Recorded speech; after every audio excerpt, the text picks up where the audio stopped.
el filibusterismo.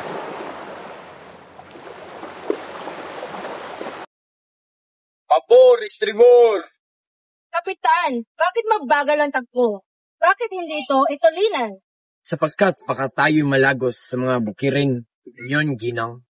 Ang lunas ay nagdadali at walang magugulo ng rights. Pero sa madaling sabi, magbukas ng bagong ilog at sirhan ang dating ilog Pasig. Ngunit Simon, saan kukuha ng tapat na bondo upang ipamabayad sa mga manggagawa?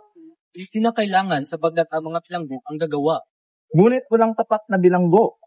Kung gayo'y hayaan natin ang mamamayan na magtrabaho, bata man, matanda. Ngunit kaguluhan lamang ang maidudulot niyan. Kaguluhan? Ha ha ha ha ha.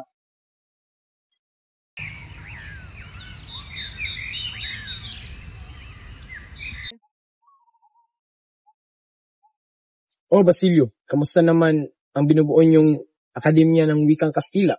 Buti naman po, Kapitan. Nakahanda naman guro ang mga paralan na gagamitin. Mukhang hindi matutuloy yan, di ba? Tutol si Padre Salvi. Regaluhan na namin ng 2 kabayo ang general at nangako siya na tutulungan niya kami. Saan kayo kukuha ng pondo? Nag-aambag ang isa sa amin at ang mga kagamitan ay ibibigay namin sa mayamang na si Makray. Mabuti naman at ganun. Ano, mauna na ako.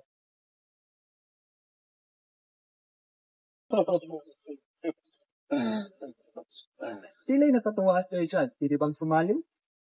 Ayos lang, Senyor Simon. Kagalak kami. Bueno, baka gusto niyo saluhan ang serbesa ko at tayo uminom. Maraming salamat, Ginoo, subalit hindi kami umiinom. Hindi umiinom? Ha ha ha ha. Sabi ni Padre Camora, masama raw tubig ang iniinom. Alam namin na ang tawag sa amin mga Pilipino ay tubig at ang apoy naman ay mga Kastila. At dapat mas alam natin na ang kumapatay sa apoy ay tubig. Ganun ba? Kailangan kaya mangyayari ang mga kababalagang ito? Alam mo anak, sa susunod na karawan mo, maaari ka nang magsuot ng saya. Talaga po, itay. Tales, mabutit nandito ka. Magandang gabi, Padre. Anong maaari kong ipaglingkod sa inyo?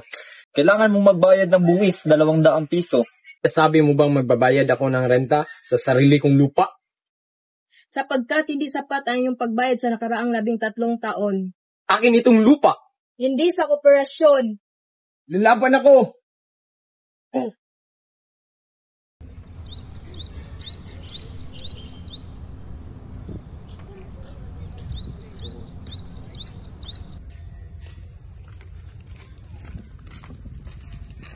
Ano, Kuriga? Kumusta?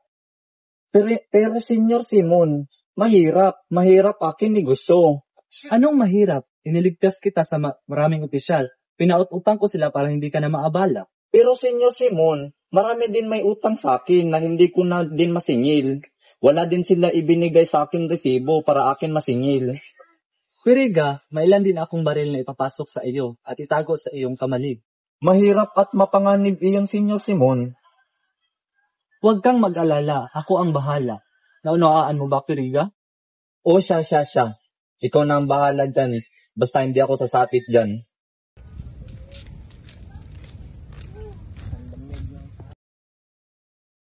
Hoy! Sa akin itong lupain! Wag po!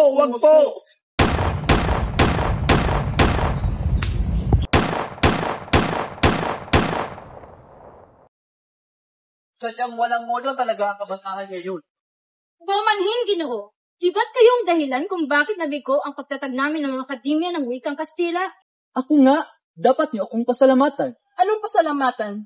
Balak niyo bang dagdagan ng 40 wika sa ating bansa? Lalang hindi tayo magkaintindihan yan.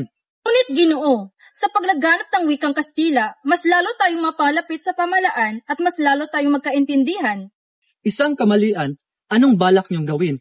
Patayin ang katauhan? Ipaubaya ang iyong utak sa pag-iisip, lalo kayo magiging pipi at pilay. Ano ibig mo sabihin, Ginoo?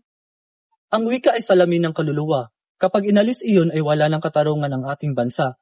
Pwedeng mamatay. Kung ganyan ang inyong pag-iisip, habang buhay kayo nakagapos sa kapangyarihan ng mga Espanya. Simon, Ginoong Simon!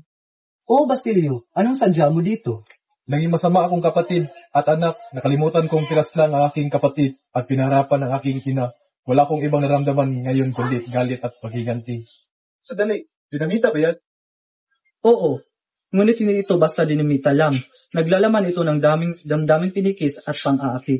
Ngayong gabi maparusahan ng mga taong makasalanan at matagal na nagtatago sa katotohanan. Ano ang iyong ibig sabihin? Sa makalawa, ikakasalang anak ni Don Filais magkaroon ng pesta kinabihan. Ang lamparang ito ay nagbibigay ng liwanag, ngunit pansamantala ito sa tamang oras sasabog ang bomba. Ano naman ang ating gagawin, Ginoong Simon? Ikaw ang mamumuno sa iba. Dalhin mo sila sa bahay ni Correga, dahil doon na iambak ang baril at pulbura. Ang pagsabog ay hudyat upang magtitipon at sumugod ka. Mag-ingat ka, Basilio. Mag-iingat ka rin, Ginoong Simon.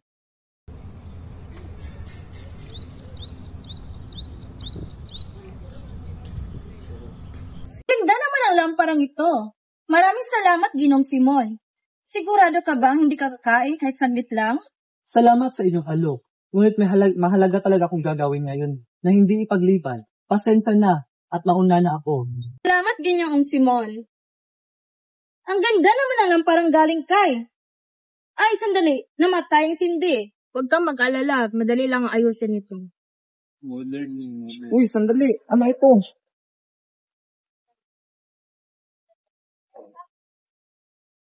Manny Sir Paris, Juan Crisostomo Ibarra? Masamang biro yan. Ano ba kayo? Huwag kayong mabahala. Hindi naman yan totoo. Ito'y galing sa taong matagal nang patay. Tunay ngang masamang biro ito. Ngunit ito'y sulat ni Crisostomo Ibarra. Huwag niyong alalahanin yan. Padre, pakisindingan ng lampara. Hindi.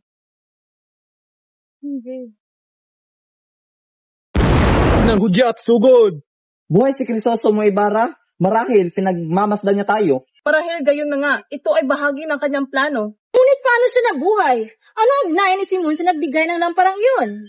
Alam ko na. Si Simon ay si Crisostomo Ibarra. Ano isang taksil? Hanapin ang Simon na yan.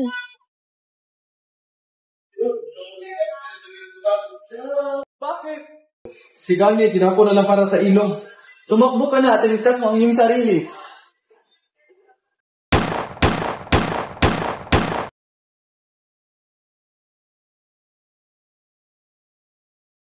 Bakit ako nabigo? Bakit ako pinusahan ng ganito? Ang misyon ko ay tapos na.